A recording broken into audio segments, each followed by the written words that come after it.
Before you admit the crowd, give me a second to completely set up the thing. I hadn't preset it actually, so we will do it.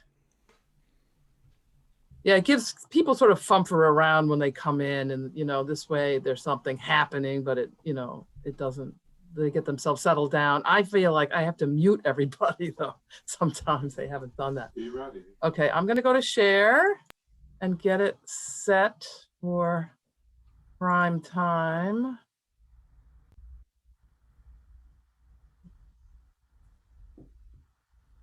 Get rid of this. Okay, hang on, stop share, hang on, didn't quite do what I wanted. Advanced portion, move the thing. Okay, I'm good to go, Yulia.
Welcome, everyone, and welcome to our roundtable, Why Opera, Why Now? My name is Patty Zimmerman, and with Tom Chevery, we are the co-directors of the Finger Lakes Environmental Film Festival.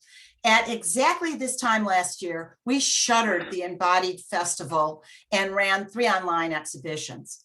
So this year, welcome to the 24th edition of the Finger Lakes Environmental Film Festival. This year is a historic year. COVID, protests on racial injustices, Black Lives Matter, masks, vaccines, remote learning, the shuttering of movie theaters and opera houses around the globe, the Zoomiverse, the yearning for connections around ideas and community. This year, for the very first time in 24 years, we are 100% virtual. We have 2 FLEFF mottos for this year.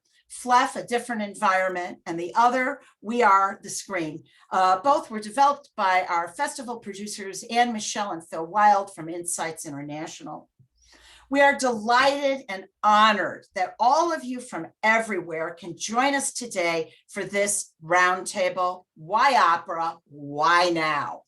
FLEFF is especially honored to collaborate with Opera Ithaca in presenting this festival conversation with tonight's guests. We will be doing short bio introductions to save time for dialogue. During this event, please look at the chat for extended bios, links, references, and of course, YouTube clips of our guests singing in their full brilliance and virtuosity.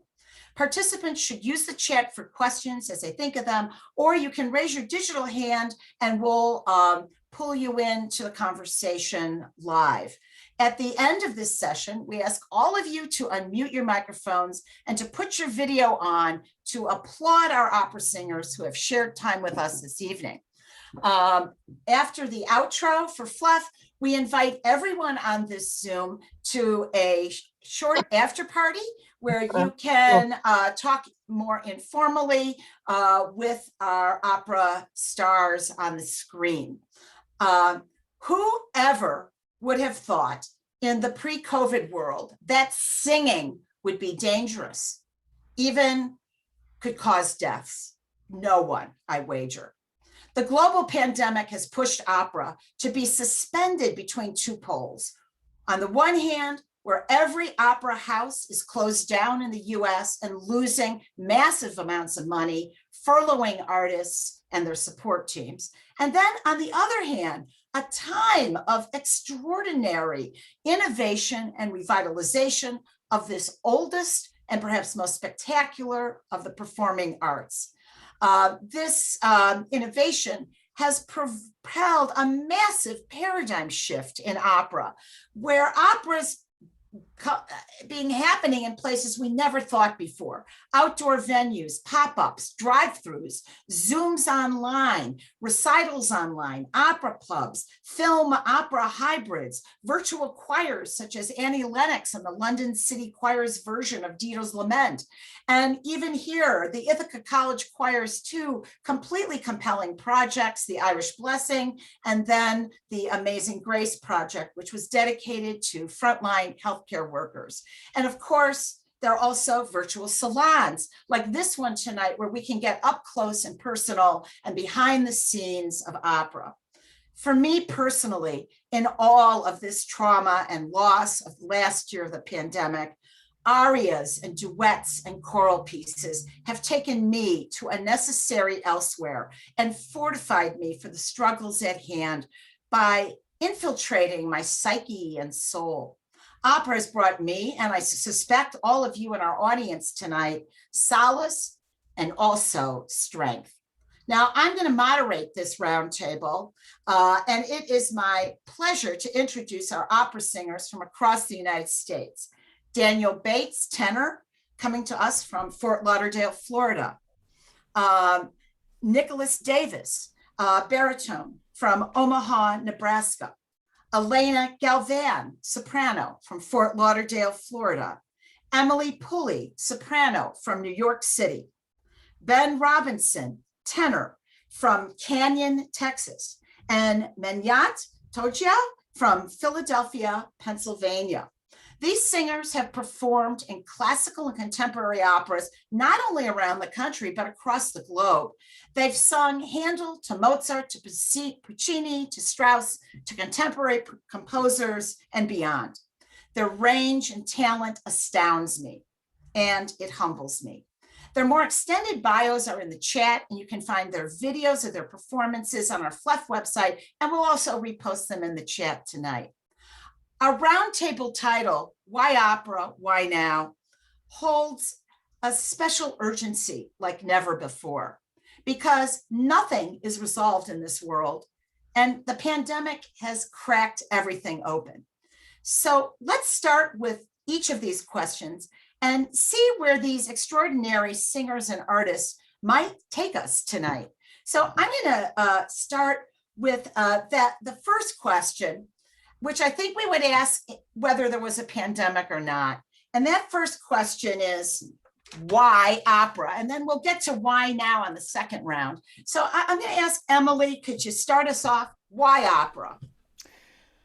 Well, for me, opera, I've always considered myself a storyteller, and my voice is the means by which I tell the story. And I think before the pandemic, opera was still a chance to take people out of their own story and into a different one, so that hopefully when they go back into their own story, they're changed slightly. And it's a real privilege as a singer to escort someone on that journey. And I also like to think that opera gives people the permission to feel. And we've become more and more desensitized, and especially now since we've been spending so much time with screens, but we were doing that before the pandemic. A sort of shared experience was so important when you're in a room and you're feeling all these shared emotions with people, and you're hearing things and sharing that space and breathing the same air, which we're not allowed to do right now. but but that's why opera. It's to take people out of their own story into someone else's, and to make the world seem a little different once you return to reality, such as it is. That's a beautiful statement, to make the world seem a little different. Nicholas, I'm going to segue to you. Why opera? I was thinking about this when you said it earlier, and I kept saying, asking me why opera would be like asking why art at all. And for me, it's a means of expression. I'm, of course, see myself as an entertainer, but even as an attendee, this is a moment where I'm stepping out of my life and seeing something new, hopefully seeing something not necessarily controversial, but something fresh and exciting and relevant, I guess I'll say. And that's happening in opera. And I probably should save that for opera now. But opera has always been something that has been a part of society, or not opera, singing has always been a part of society, and opera is here to tap into what Emily was saying, that heart space, that normal discourse just doesn't do the same thing. It's different for me to hear somebody say something like, sometimes I feel like a motherless child, but to hear notes and emotion behind it, that's different. And that's why I need opera, I need singing. That's a great example. Elena and Dan, I think you're on the same screen. We are. You want to start? Sure. Right. I mean, so beautifully said already that it really tugs at the core of who we are and what we are as people is this. Sorry, that's our cat. She's chiming in too. She's making some music. But it's another way of expression. It's a deeper form of expression. I know personally it feels so visceral to be in a room where live music is happening, and especially what we do in opera, it's using our whole bodies and our whole souls, to get at our hearts open and hopefully reach out to those in the audience. Mm-hmm. And I think it's about expressing the largest of our emotions, the highest highs, the lowest lows, the biggest moment of love, the losses that you have. And it gives us as performers a way to express those feelings that we all have, and us as audience members a way to feel those things, or to like kind of sit through the catharsis of watching somebody go through a thing that you've gone through, and you have this other layer of the music helping convey that, and then the voice being that other thing, the thing that we all have, being the vessel of expressing that emotion. So much of what everyone's saying is about emotion and large emotions and bigger than life emotions. It's interesting to see that thread. Menya, why opera?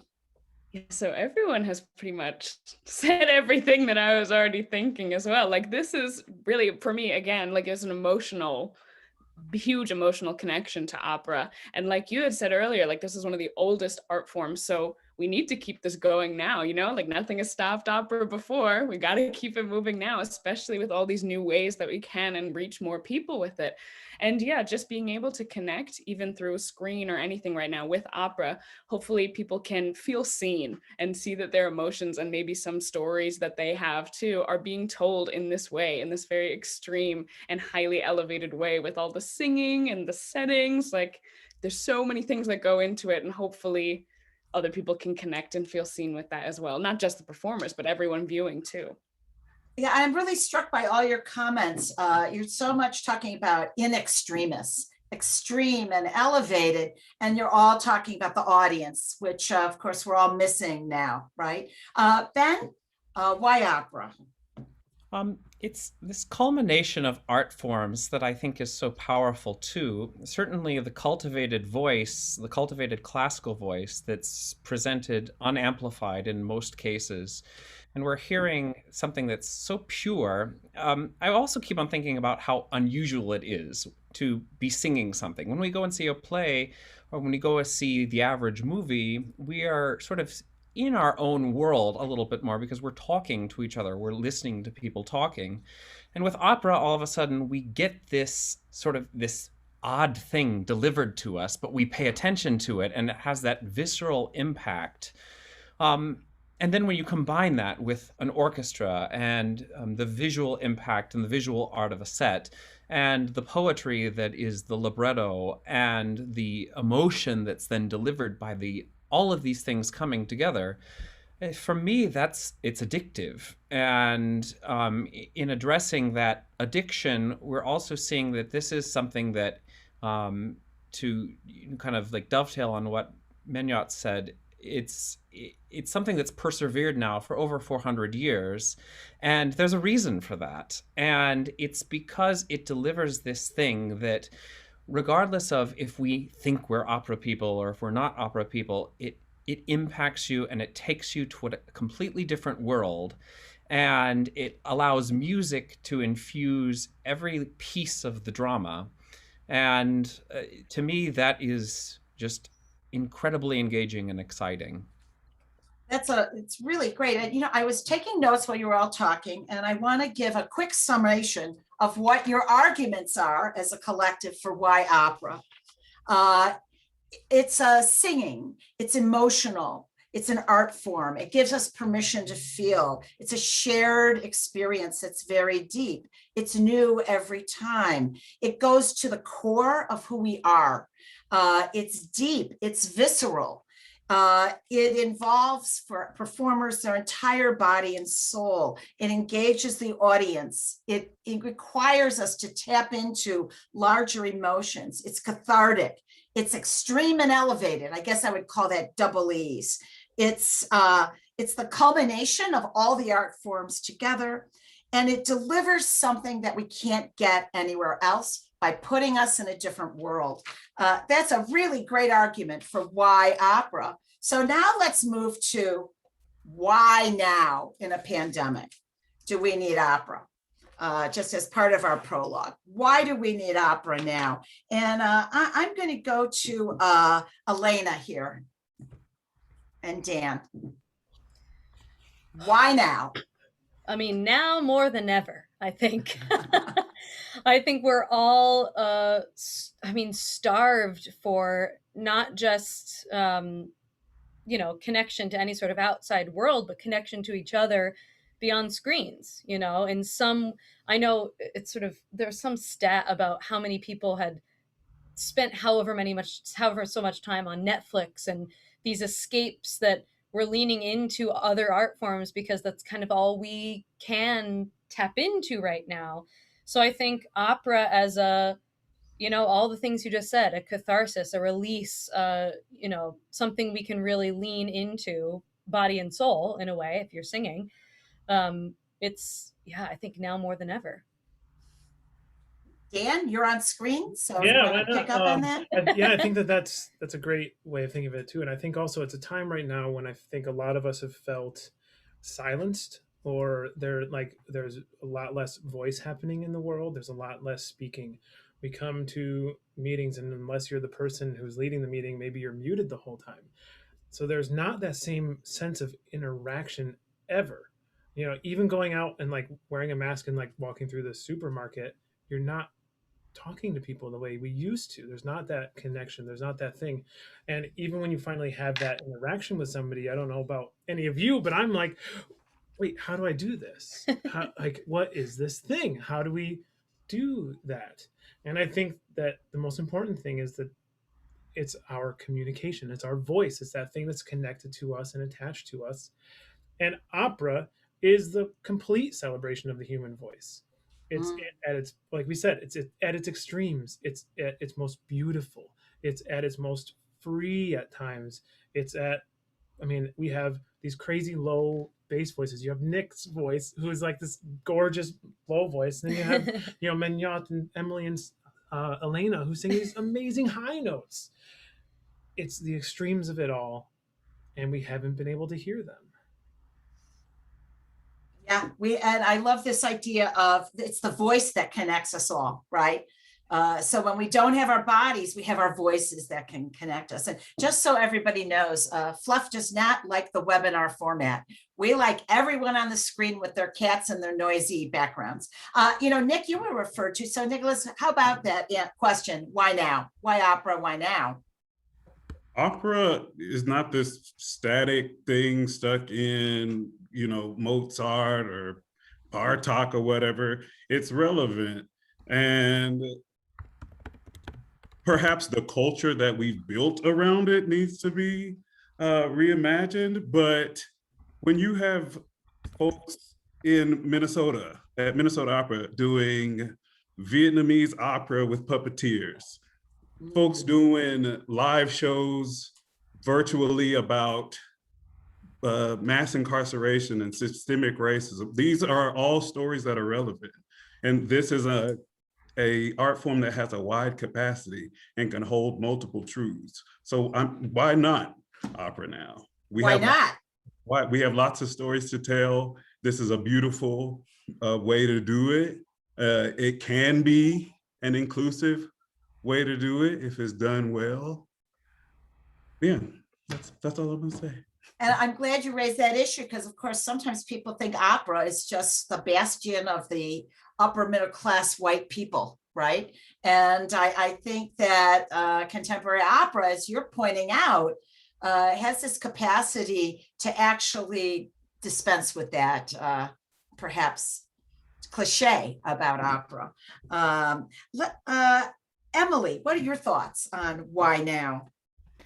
Well, I think one of the things that causes me to despair when I read the newspaper is we don't share a reality anymore. we don't seem to be, people seem to be living in very different forms of reality and their own truth. There is no the truth anymore.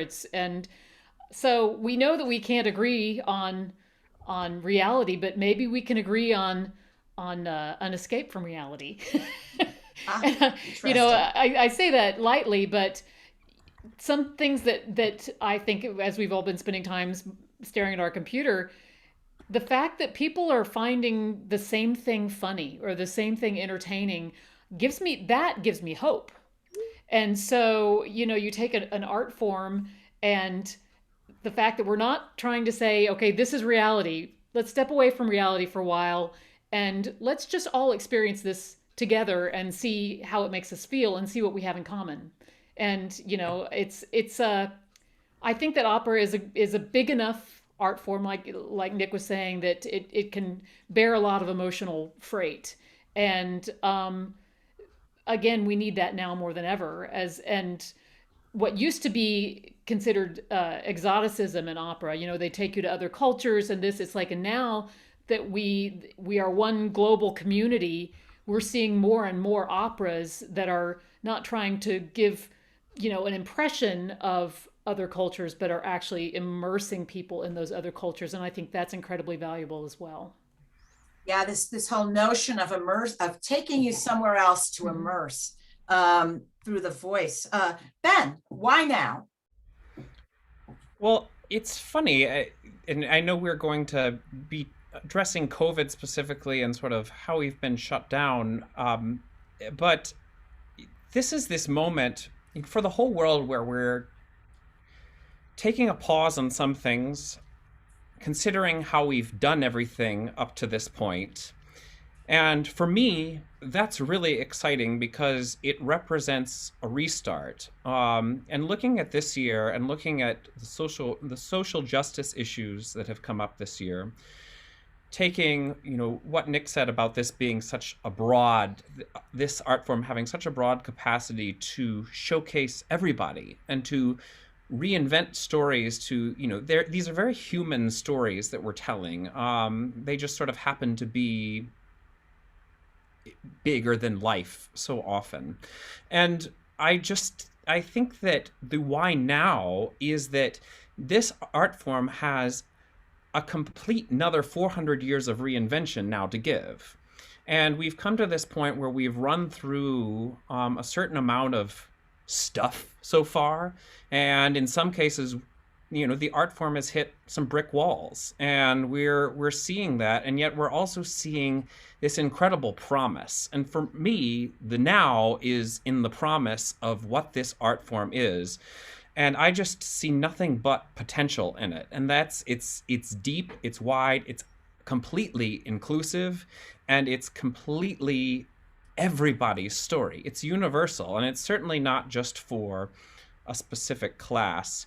But I've also been thinking about how we've been chatting about opera so much. And I have really been, we chat about a lot of things as opera singers all the time, and people are like, well, why the hell aren't you singing?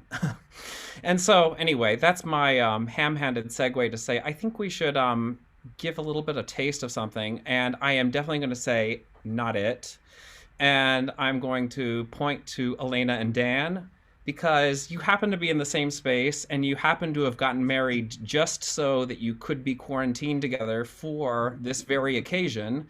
So thank you. And I think you should probably take it away and show us a little bit of something.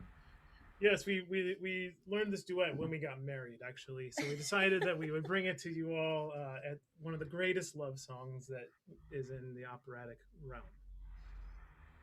Lippen schweigend, flüstern Geigen, hab mich lieb.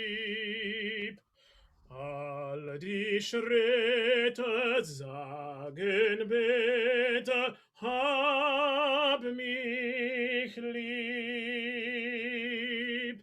Jener Druck der Hände deutlich mir's beschrieb. Sagt klar, es ist wahr, du hast mich lieb. Bei jedem Worte Schritt tanzt auch die Seele mit. Da hebt das Herz ein kleines, klopft und pocht, sei mein, sei mein. Und im Munde spricht keine Wort, doch dann der Wort es immerfort. Ich hab dich ja so lieb, ich hab dich lieb. Jener Druck der Hände deutlich mir's beschrieb. Sagt klar, es ist wahr, du hast mich lieb. Bravo, bravo. What a surprise. Can you tell us what you sang? The name and the composer. Absolutely. This is Lippenschweigen from The Merry Widow by Lehar. It's Yes, a beautiful love duet. And people are, the chat is exploding, so very talented. I have chills, so beautiful, incredible, amazing, incredible. This is wonderful. And hearing you sing, it's a perfect segue from the theme of the Why Now, which was we are all silenced now. And we're masked, we're not talking, but there's something about the voice that transcends the separation of our bodies. That was just absolutely just so beautiful.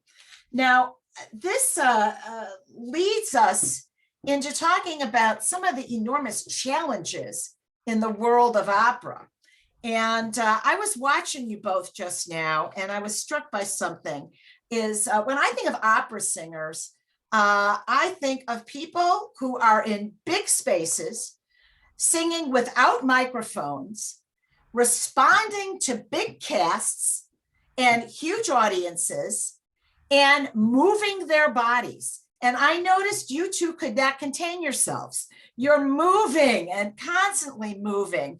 So, since you just performed, I wonder if you could talk about some of the, we're going to move to a section of just trying to let our participants and audience in on the enormous challenges of opera, right? And the issue of how far the aerosolization of an opera singer's voice is. My understanding is a normal human does about 6 feet, but my understanding from my wonderful colleague, Dr. Janet Galvan, is opera singers are 40 to 60 feet or even more. So Elena and Dan, can you tell us some of the challenges of for opera singers right now with COVID? Sure. I mean, the biggest thing is, you can't be in a space together. And we are not, at least I'm speaking for myself, I'm not adept with all the mics and the levels and the equalizing and all the stuff we have to do to, when we do have the opportunity to sing for virtual recitals or even our production of John Niskiki that we did with Opera Ithaca, figuring out the right balance, and the right way to sing, because we're, like you said, we're made to sing in these large spaces acoustically with no microphone, no need to cut the ambiance of a room down so you can get the voice encapsulated in a recording. He was a recording person way back when, so maybe he could. Yes, when I was at Ithaca College, I started as a recording major, actually, and then moved on into singing as a profession. But I think that's one element. I think another is if we're able to be singing out, if you're in a space, or if you have a church job, even that, I know that there's a lot of us who have been able to kind of sing there. You're now singing with a mask, so you're now singing with something like this over your face. So you're taking something where we're used to being like this singing to singing like this, which is a huge challenge to navigate and figure out and see how you deal with your technique, how you deal with how you sing, we lose some of our sound and our resonance when we're masked. So can you sing in those huge spaces, the cavernous spaces that we are in? It's really an interesting thing. Then also, for me, one of my biggest challenges is that music lives. Like, music is this living thing. It's alive, it moves, it's collaborative, it has this feeling. And as soon as you remove the person from a thing, like if we're recording, we're doing this virtual recital right now, where a pianist in California recorded tracks, sent it to us, and we're singing to a track. So all of a sudden, there's not that push and pull feel. There's no communication between us with that person. There's no stretch of time. You're fitting it into a structure that has to be that. Well, even just the simplest version of breathing together, right? To make the music. If you have recit, recitativo, where we're like speaking, and it's like a chord, and then there's a bunch of words, and then a chord happening. You now have to fit it into a really confined thing. You can't speak it or sing it the way that you would naturally say. Can I ask one of you on this screen to give us an example of recitative for, I'm just assuming some people in the audience might like to know more about that. Anybody up for that? I'm happy to, if no one else wants to. So often before, if you think of a play, there are monologues, right? Where it's somebody soliloquizing, is that the word?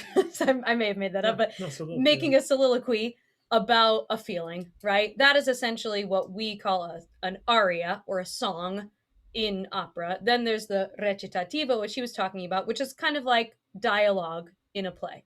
So, for example, give me a G. Giunse il fin il momento che godrò senza affanno in braccio all'idol mio. And there'd be little chords in between. You can take lots of time. You can ebb and flow, you know, all that. Yeah, I think it's really important to talk about this. Now, Manyat, I'd like to get you in on this because not to put you on the spot, but you're starting your career in opera, right? You're just out of graduate school. So you have the enormous challenge of starting out in this art form with the greatest challenges I think it's experienced in 400 years. So can you take us into some of the granularity of, you know, what are you doing as a soprano during the pandemic? What are some of the challenges? You know, my understanding from, I was reading a story in Le Monde that the French opera singers say, we are not trained to be still at a microphone. And there was a whole story about, they just find this like totally like not their training. Right. And so, I mean, are there other examples you can think of? You know, you're starting out and, you know, you trained to sing in the big opera house. And now here you are starting your wonderful career. And there's a whole new skill set required. To pick up on a little bit of what Dan and Elena shared. Yeah, of course. Well, this time last year, I was actually still finishing up my master's degree and I was preparing for my master's recital. So it was such a bizarre feeling to be training, and a lot of what I was working towards was using, I don't know, not just my voice, but like my energy to fill a room and fill the stage. Because, you know, when you're by yourself with just a piano on the stage, you need to be very motivated and you need to have a light behind your eyes. You can't just be standing there singing. So a lot of what I was working towards was, okay, how do I send my energy as well as my voice? And then all of a sudden it was like, okay, now you have to send your energy to this camera that's like a couple feet in front of you.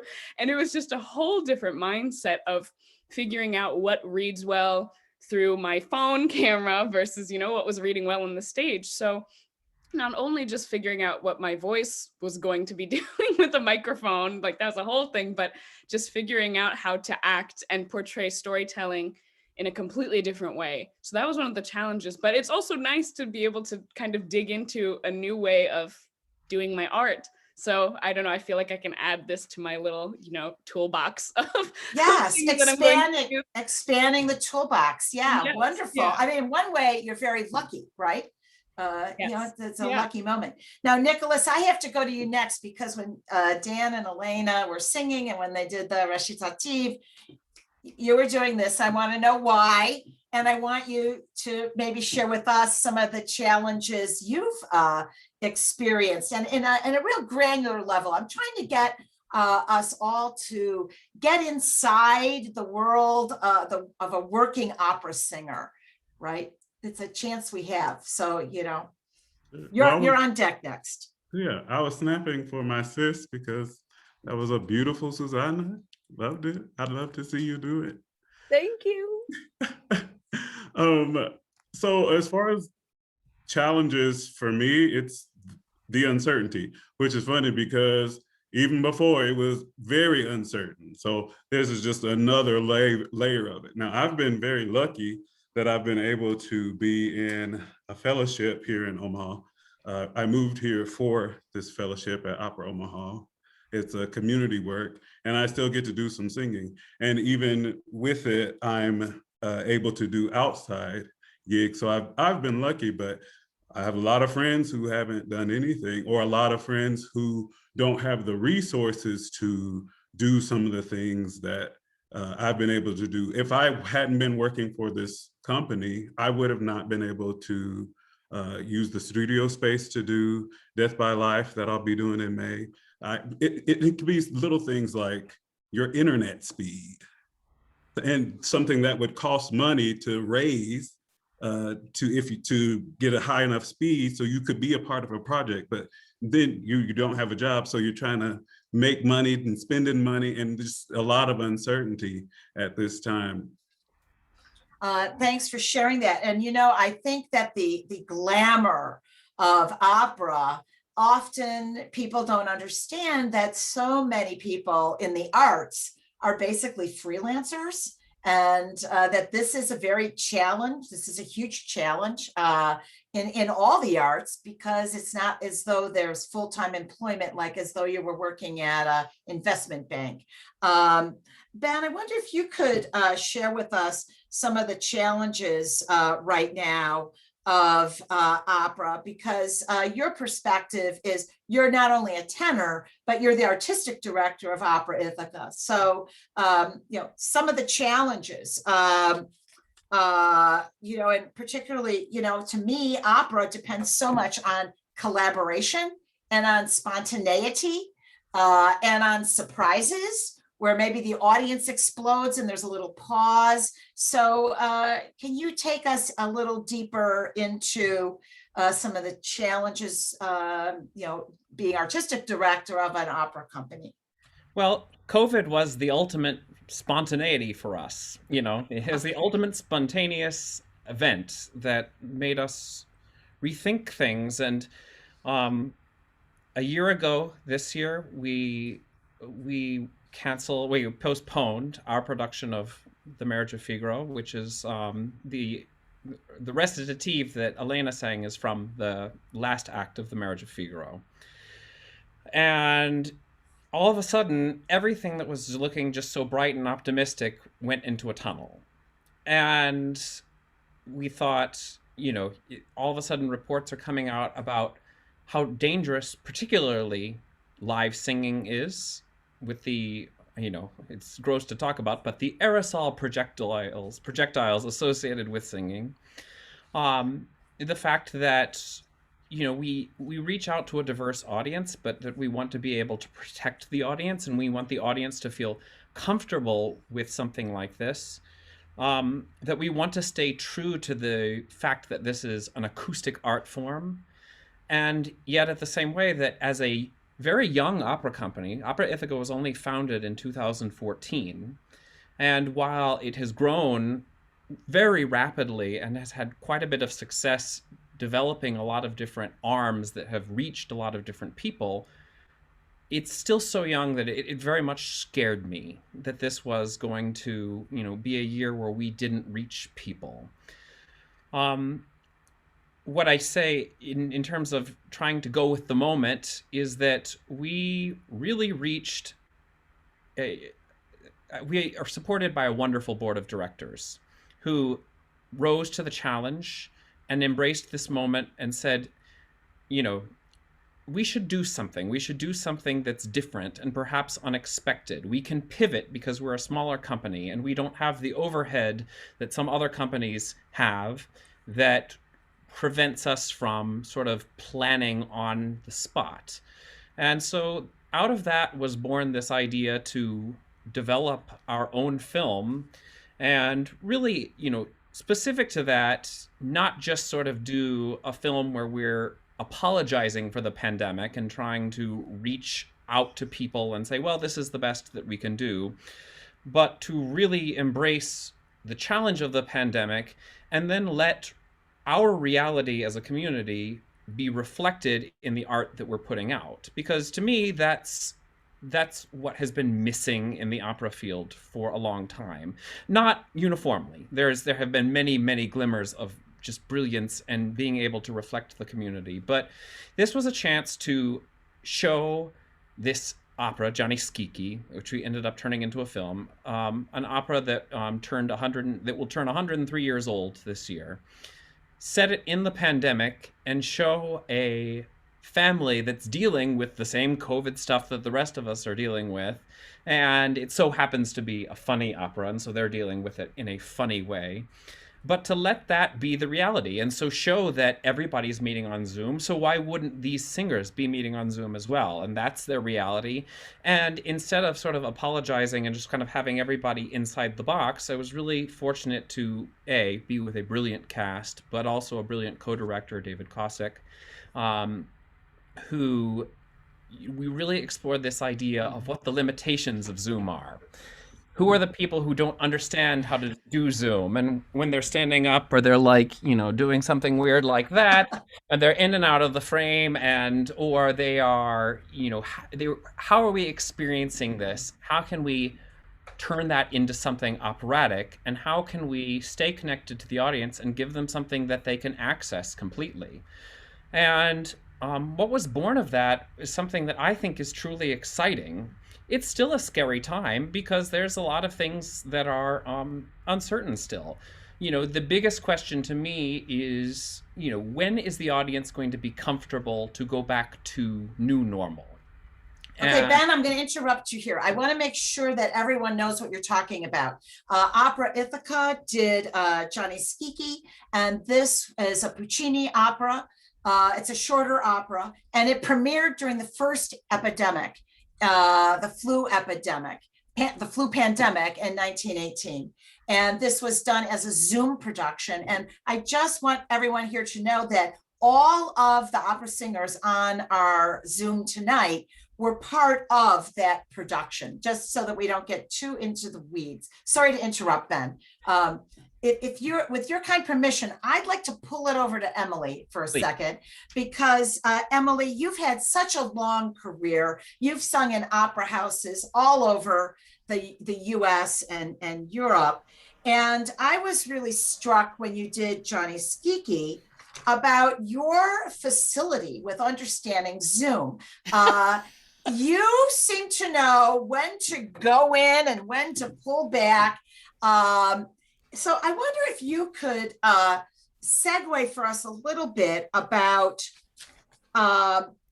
what's the big change for you as a soprano from singing those big operas in the big opera houses to singing to your camera alone in your house and to a microphone. Can you give us a sense? Because what I am seeing is a huge shift in scale, right? From big scale to smaller scale. And opera, I never think of as small scale. So can you walk us through that, and particularly the challenges for the voice? Sure. Well, I was lucky in that I had excellent directors who actually would say, okay, now I just want to basically see your left eyeball at this at this point. So it wasn't all like spontaneity on my part, but but thank you for your kind words. I think, and I say this a lot, especially working, with young singers, if it's true in the macrocosm, it's got to be true in the microcosm. So if you are telling the truth and you're getting your own issues or your own judgments out of the way and telling the story clearly, you can do that to the camera in your phone or your computer. You need to be doing that in a 4,000 seat house too, because honestly, that's what makes everything go to the back of one of those big spaces, is that there is not a whole lot of debris, as I like to call it. It's focused. And for me, it's a focus of intent. It's a focus of that you're assured in your technique so that you don't have to overblow things. There are people who have what you would think would be just really small voices, but they're so clear that you can hear them all the way back in the back row. And so clarity is necessary in any size. And so all it is a matter of focus, where you're going to, if you're going to remain focused, and when you're going to choose to not be focused, because that, is a skill that you learn. Where do I look when I sing? Where do I look when I sing? And it's just that much more intensified when you've got a little light that you're looking at. It's like, where do I look? And if I'm pondering something, this is more interesting than if I'm doing this, because then I start to look like a psycho if I'm just staring into the camera the whole time. So, but I really do feel that the intent is the same regardless of the size, and you just have a different vocabulary that you're working with. And just like certain gestures work well on certain people and in certain spaces, those gestures can read or not read on a camera. And so it's learning, it's the same meaning but different vocabulary, I think. And I think that's been a creative exercise for a lot of us. And as Elena was saying, the technology learning curve was very steep. I think a lot of us went from, like, I didn't even have a USB mic back a year ago, and then now learning how to do GarageBand and iMovie and all these things. And that's been, more than I ever wanted to know, but it's kind of cool that I know that now. And I think that we're hearing a lot of people saying they're going to be moving towards a hybrid season where they're going to have online content, because it is a great equalizer for people who are unable to go and experience theater in person, even if they wanted to. So I think that's exciting. I think if they can keep both of them going, and I think as artists, we're always looking for ways to expand our storytelling abilities and our I'll just keep using the word vocabulary, and it makes us more interesting performers. And I think that's a great point you make about maybe the scale is not as significant as the vocabulary and the focus of communicating this story. And you gave us a perfect transition into, I want to end on an upbeat note and look at the solutions that are happening right now. And one of them, of course, you alluded to is, the history of opera is that it's a living art form. It's constantly adapting and changing. It's constantly being restaged, recostumes, different kinds of voices. Johnny Skiki was never an opera I particularly liked, but when I saw it on Zoom, I decided I loved it. Because I was watching it in the pandemic. So we're looking right now at a moment where opera is being disrupted. This is a great moment of disruption. And I'm going to quote you, Ben. Ben had told me in another interview I did with him, I said, what's happening in opera right now? And he said, right now, the pandemic is bulldozing the old tropes. Bulldozing the old tropes. So I wonder if we can now move to talk about, what happens when opera literally is outside the box, right? It's no longer in the box of the opera hall. We have all these innovations happening. And I know a lot of you have been in programs with operas where there's been street opera before the pandemic, or taking opera to where the people are rather than people coming here. And that's been something we've seen in opera to democratize access to it. So I'd like us to ponder this question of, what happens when we take opera out of the box, when it's disrupted, when we bulldoze the old tropes. What's exciting about this new world? And then after that, just to prepare our audience, we'll take some questions and open it up. How about you, Nicholas? What's exciting? We are expanding our scope. We're expanding our stories. We're expanding who's telling the stories. We're expanding how they're being told. Basically, to be an opera, you just got to sing the whole way through and have some words. That is you have so much room to play there. And I keep mentioning the miniatures at Minnesota Opera because it's this like 15-minute video on YouTube with a puppeteer, somebody singing, telling this story about a lost bird or something.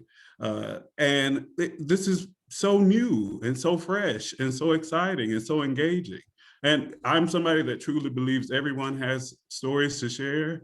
And we've taken the time really to dig into the wealth that we have just in connecting with populations that aren't the dominant one.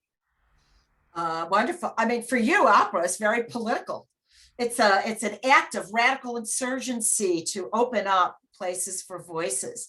Elena and Dan, what's exciting about this new world that's opening up from the pandemic? I think like Nicholas was saying, this idea of inclusion, whose stories are being told, how it's being seen. I mean, there was this thing, Opera Philadelphia just put out this video with Sasha Velour in it, where now you have this fantastic collaboration with a drag queen who's very prominent in like the RuPaul Drag Race world. So like anybody who knows that world can potentially be drawn into opera now. So there's this crossover happening of all of these mainstream things as well, that I think is really innovative and exciting, and it's something that like should have been happening a long time ago, but is happening now because we need to, and people are seeing those different ways of telling stories, and it's really exciting. And the ways in which, I think a bunch were mentioned, for example, our Skiki doing that video format in sort of a seemingly unique way. I think there's only one other company that's just now doing something similar. Seattle is doing a more filmed version of an opera, still with the singers, but it's sort of a unique thing. Then we have, over in English National Opera, them doing drive-in operas. I think someone mentioned that earlier as well, where, big outdoor stage and people drive up and hook in their radio and, get to do this whole new, I don't know, it's kind of exciting as somebody who misses even drive-in movies, thinking of being able to do opera like that. It's like, oh, that's cool. And Atlanta is doing like big tent kind of opera. I know Palm Beach down here is doing outdoor sort of amphitheater. So I think just very simply expanding the ideas of where it can be performed at that level, at that grand opera level is exciting. I mean, down to, the smaller things like recitals. And I think to like piggyback off that is like we're expanding what we think community is in the operatic realm. So it's not just your small community where you are. Ithaca as a city is pretty small, but this opera was seen all over the world. I mean, this thing was seen everywhere by our like friends and families everywhere, and it's really exciting. That's now your community of this potential performance. So I think that we're really seeing this different way of connecting with people globally. That's a really good point about the being local and big. And I want to get Menya into this because she was in Johnny Skiki, and I have to interject here that just for our audience to know, the Met is completely shuttered until September. And what I've noticed is these really big opera companies in the United States have not been able to really pivot. They rebroadcast things. They're furloughing, firing people. There's endless stories about all the money they're using. But I'm seeing the smaller companies and the medium-sized companies be like these, like really adroit jet skis or Hobie cats, moving around and just reinventing. The amount of innovation is dizzying. So Menya, what are you experiencing in this new world? Well, it's really exciting because I guess as a student, I had so many connotations and preconceived notions about what opera or what I thought opera was. And now just seeing, especially with all these new ways that opera has come about, it's really opened my eyes to so many different things that I think I'm very excited to dig into that doesn't just have to do with the singing. At first I was all about like, oh my gosh, the singing, that's what it's all about. But now I'm like, oh my goodness, there's so much more storytelling to do, so much and so many more ways to do it. So, I mean, it's definitely like Nicholas said earlier, there's some uncertainty, which is definitely scary, but it's really exciting to see that there's so many more ways to do things than we ever could have imagined even a year ago. So lots of hope. More ways to do things, more hope. Ben, as the impresario of opera on Zoom, what hope do you have? What do you see that's exciting, that's emerging? How has your life changed as an artistic director? It's like the Wild West right now, and it's really cool in a way because it's the slate has been kind of wiped clean. And what I'm most thrilled about is I'm seeing companies that are not necessarily we would have thought of as like logical partners reaching out for collaboration.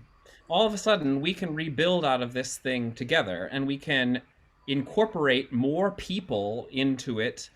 By doing so, we can broaden the audience, and we can tell more authentic stories by trying to really get the stories from the right sources, by listening and sharing this thing.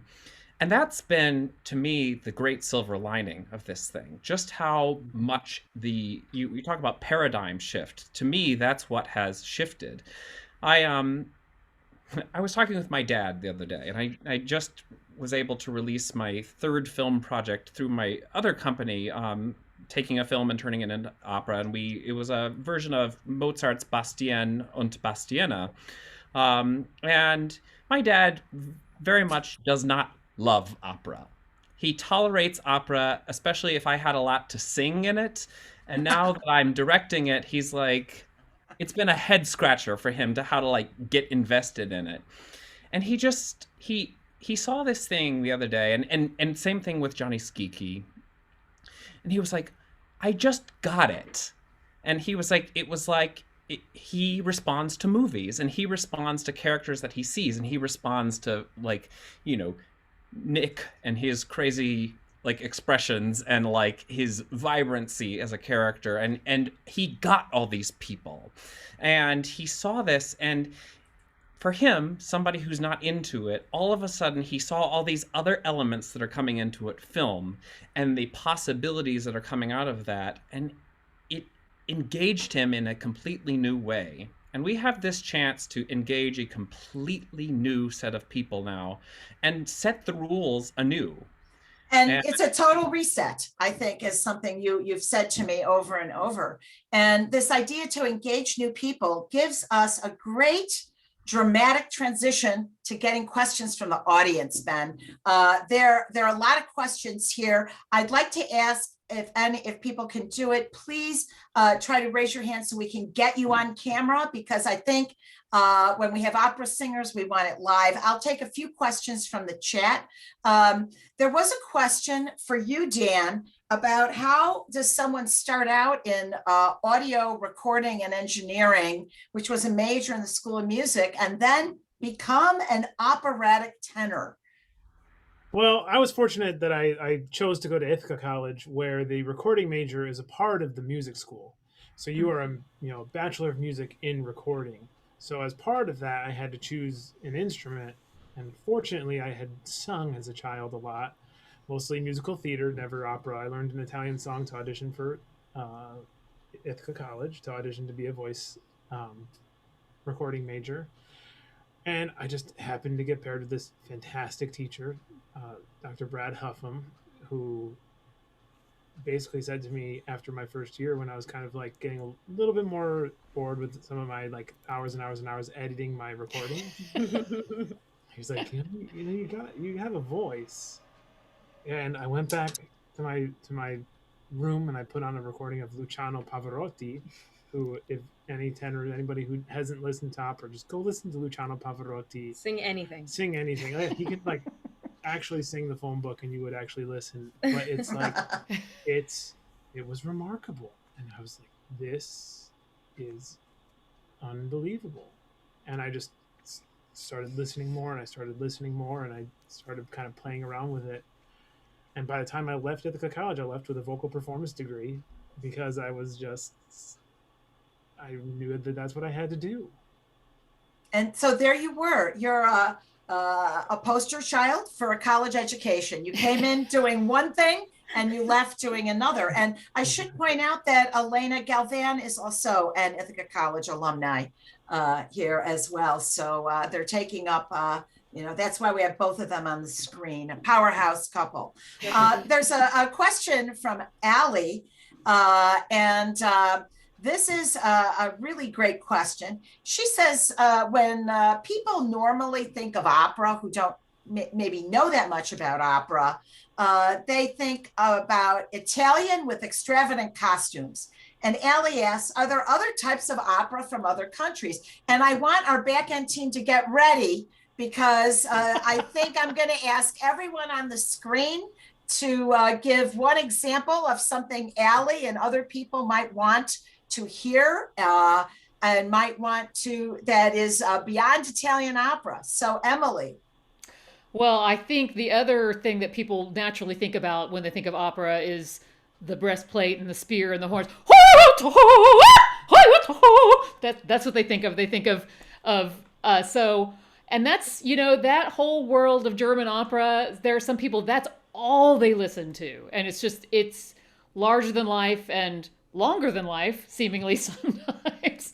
But absolutely I think many of us who are raised on Bugs Bunny can't help but think of Kilda Wabbit even now when we hear The Ride of the Valkyries. So there's German opera, and that's a big section of the opera world that there are people very, very devoted to. Nicholas. So I've spent most of my time doing contemporary opera, and most of it's in English and most of it's by American composers. So, I mean, there's operas like We Shall Not Be Moved that premiered at Opera Philadelphia that was about the firebombing there. There was Blue that we did at Glimmer Glass that was about police brutality. And they're not all about, Black things. There's As One that's about a person going through a gender transition, or Dead Man Walking, which is about, what's it called? The death penalty. The death penalty. Yeah. So for me, there's a whole lot of contemporary American English stuff. Benya. I was going to say the same thing. I sang an opera in school that was actually written by one of my friends for the Philadelphia Fringe Festival. And it was in English, it was contemporary, and it actually took place like on a space station. So it was like completely futuristic, like very unlike the opera that I had been studying in school. So it's like there wasn't a lot of the extravagance of that kind of opera, but kind of like Xenon-esque kind of vibes happening there. So, but yeah, there's tons of contemporary opera that is super, super interesting as well. And I do need to point out, as a devotee and fan of Opera Ithaca, they always every year do at least one new opera, and it's usually by women, I believe. So Ben, can you help Allie and her friends out? Beyond Italian and costumes. Well, what should she listen to?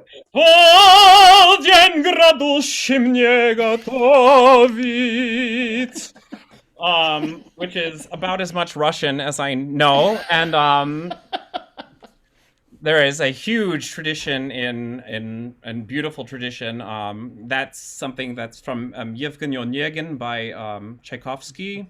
There is a plentiful French opera that is beautiful and so often neglected, but just devastatingly gorgeous.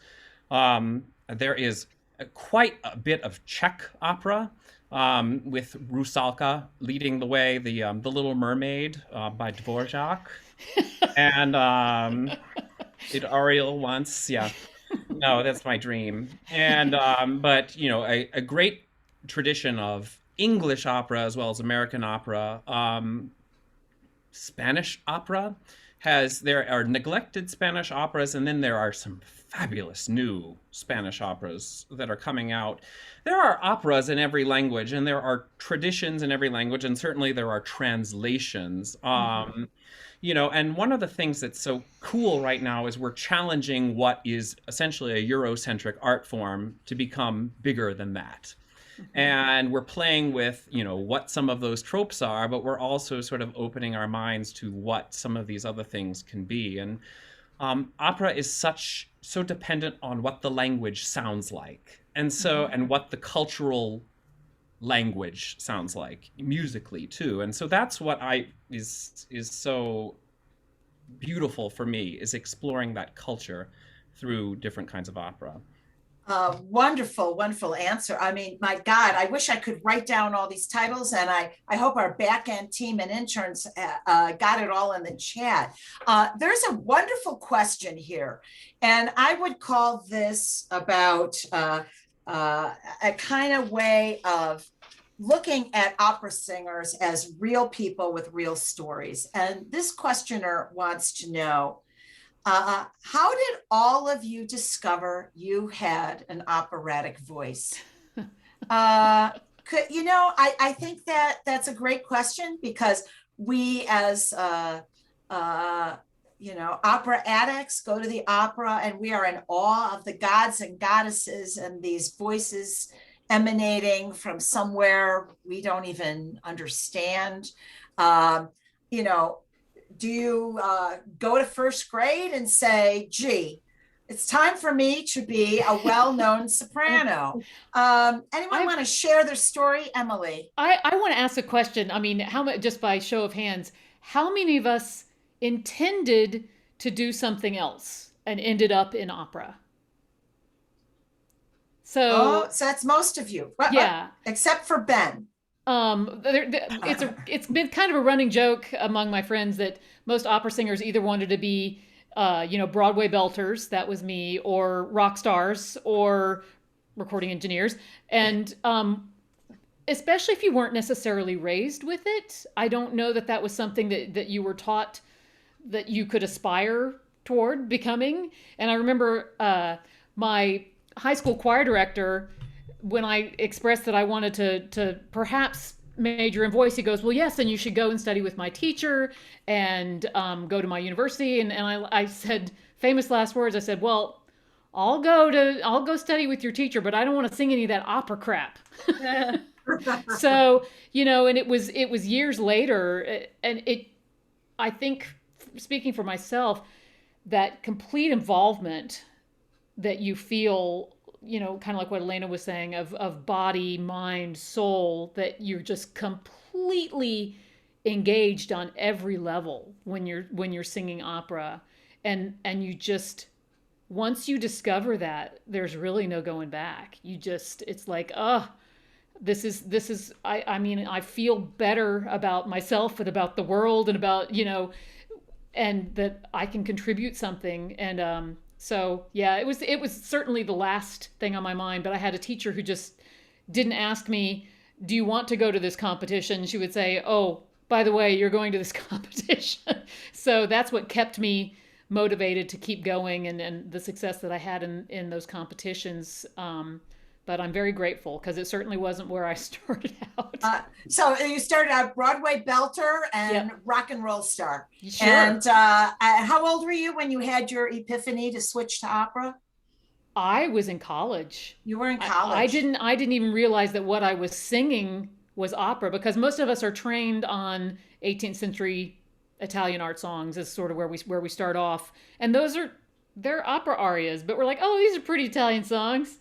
It's like, and then, when you get your first grown-up opera aria to sing, and you're like, oh, and you feel like, can I do that? And you feel like you've been let out for recess, and just, and all of the work that you do to try to be perfect, there's still that in the back of your mind, but it's like, I want to communicate. When it becomes more about communication than being, perfect pear-shaped tones, that's the epiphany, I think, is when it shifts from being something just from singing songs to conveying and drawing people in. That's when you feel like an opera singer.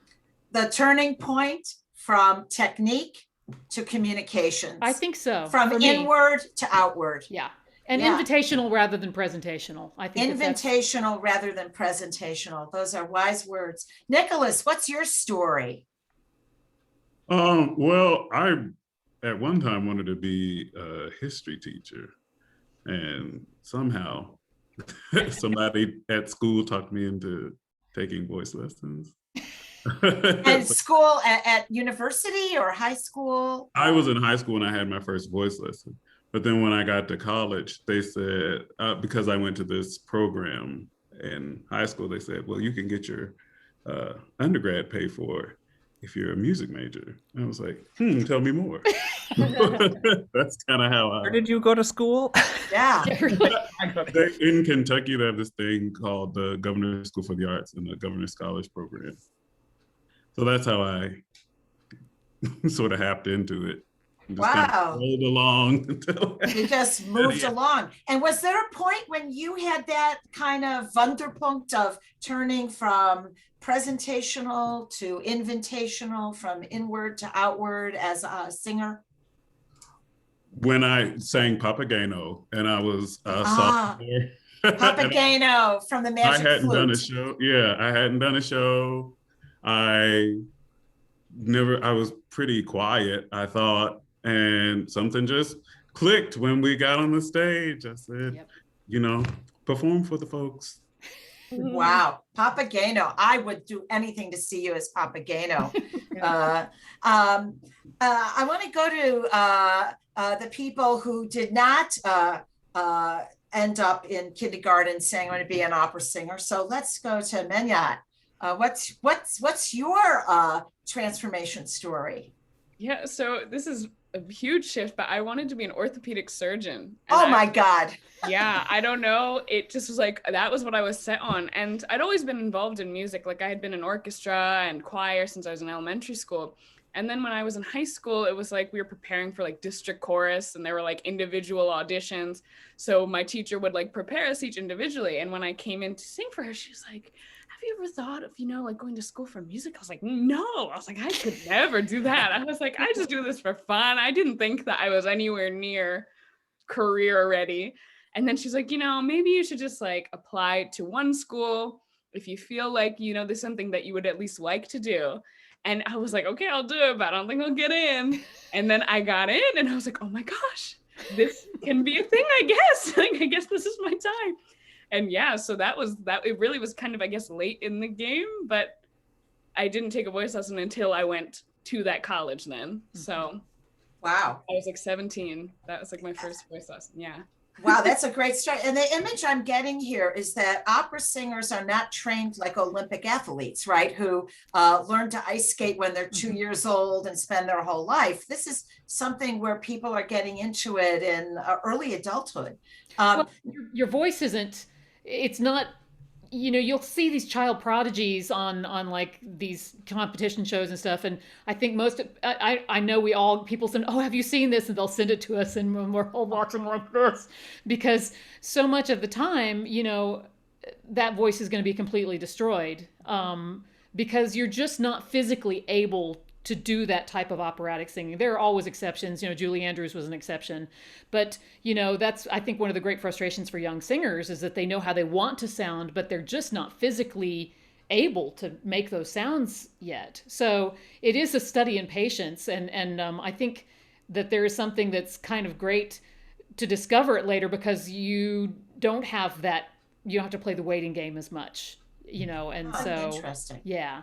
There is something to be said too for, while operatic technique training maybe doesn't start so late, musical training, we're much better off if, this is my plug for arts in the schools as a voice teacher myself. If you start kids learning how to read music, yes. How at least we grew up with in New York, general music classes, and you learn what the notes are on the keyboard and, you get accustomed to it at 4 and up. Then it's more ingrained in you and you're able to go further, with your musical career. If you have that backing of actual music education starting from, 4 up until high school level. Yeah, everybody used to know what opera was. Everybody used to know who Beverly Sills was, who, there was a reason why those Bugs Bunny cartoons were so funny, is because people had a basic, and so the intimidation factor of, it's, people are intimidated because they don't know it, because they weren't brought up with it. And there's something that's so delightful about seeing a room full of elementary school kids who just, you sing for them and they get it. They totally get it. So there's no reason why people they should be thinking, oh, this isn't an art form for kids. It's like, no, children love music. They love symphonies. They love operas.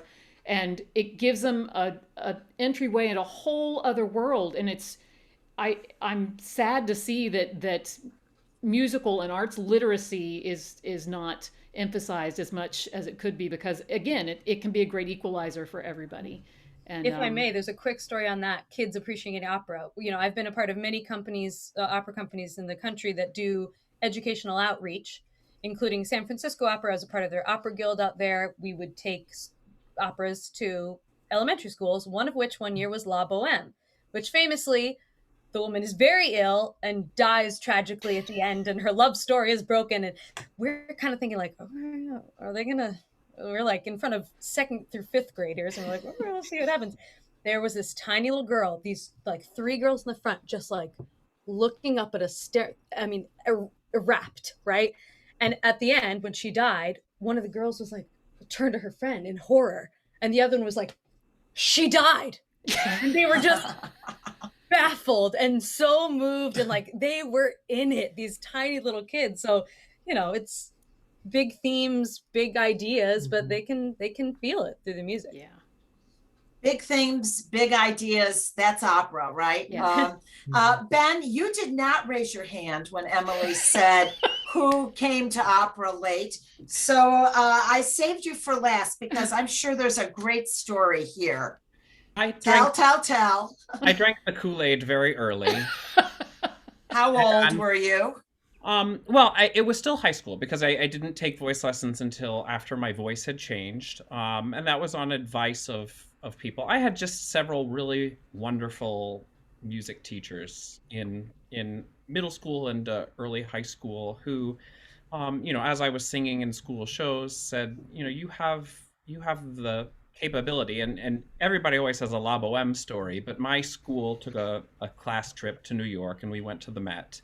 And I was sitting beside my choir teacher who also taught me voice. And she turned to me while, the Rodolfo was singing. And she was like, if you work hard, that could be you. And I wanted that. I was very taken with that music.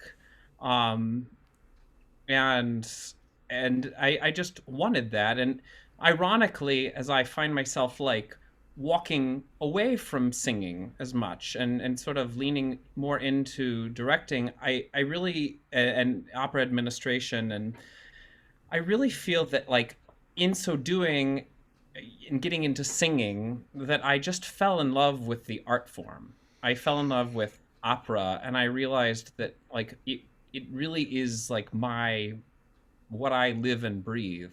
And maybe that's why I get so adamant about seeing it go in certain directions, and I disagree with that sometimes. But let me just underscore that it was access to excellent teachers and people who were able to show the way and plant seeds and not be over pushy and not but expose us to things.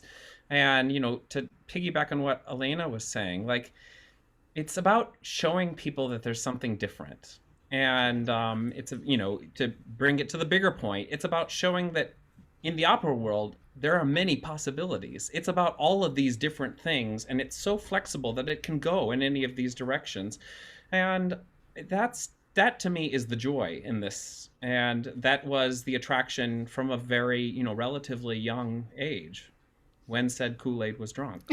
When the said Kool-Aid was drunk. And I think this is such an exciting session. I noticed now one of our participants has left. So I think the virtual Kool-Aid has been passed along.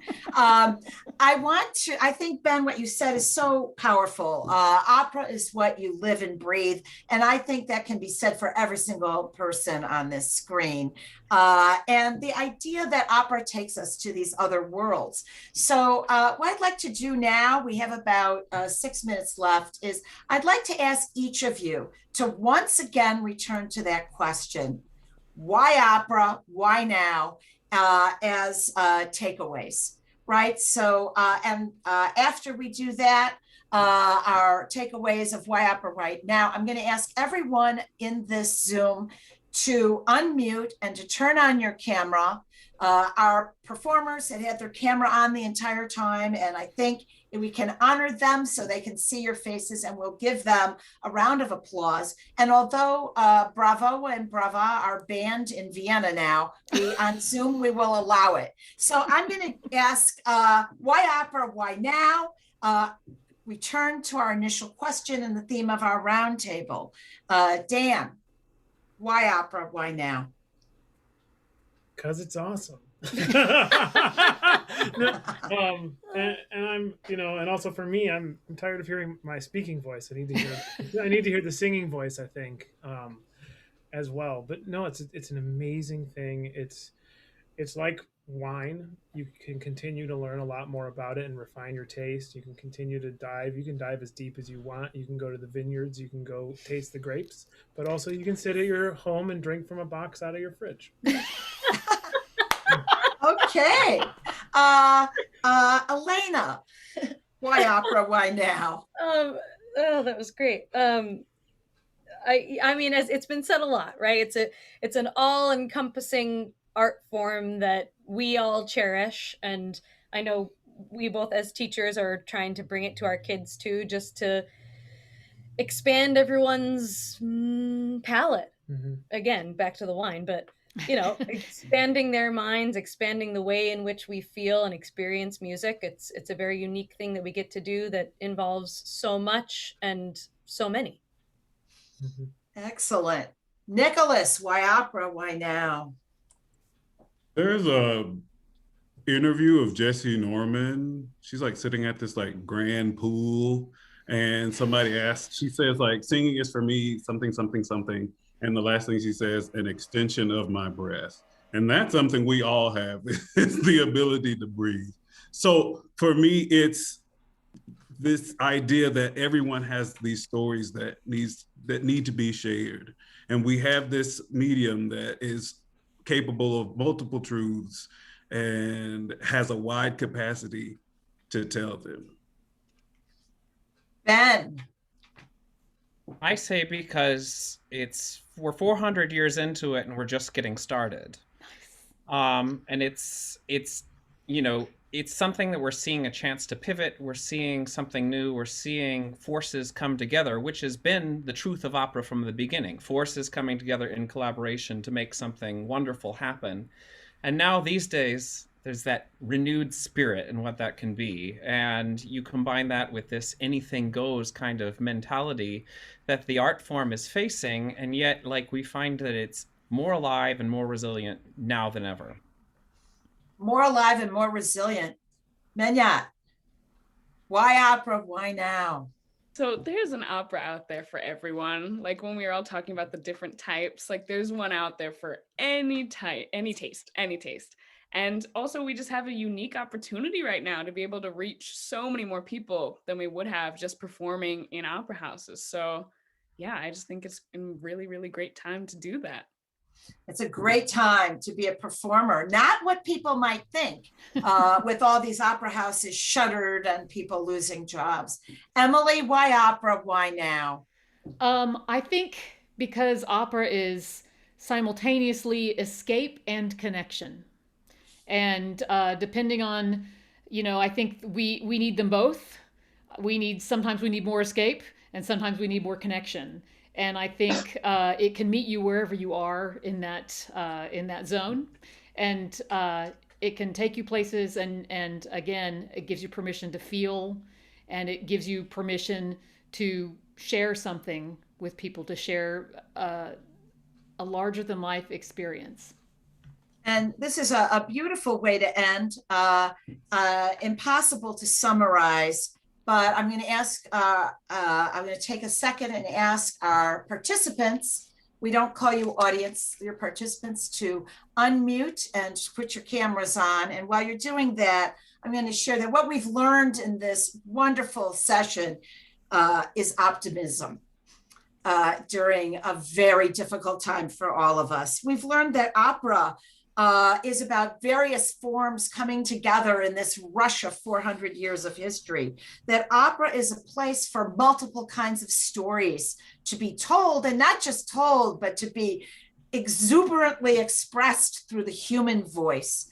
And we've learned that it is the necessity, as Dan reminds us, that it is the human voice that connects all of us and takes us to other worlds, which you all use that term other worlds constantly, and that opera offers us the great dialectic, as Emily says, the great dialectic of escape or connection, and it offers both. So I'd like to ask, as we thank our wonderful performers tonight, I'd like to ask everybody to unmute, please. Put your cameras on and please give a big round of applause. And I want to encourage everyone, this is opera. So bravo, brava is what we need to say. Bravo. Bravo, bravo. I'd like to invite anyone at all who'd like to stay for our after party for more continuing conversation. And I promise you that these singers will take you to other worlds. I'd like to, in closing, I'd really like to thank Daniel Bates, Nicholas Davis, Elena Galvan, Emily Pooley, Ben Robinson, and Menyat Toja for this wonderful hour and a half of taking us to other worlds. Bravo, bravo. Thank you. Thank you. Woo. Yay. Time for the after party. And this is how we know there's an after party.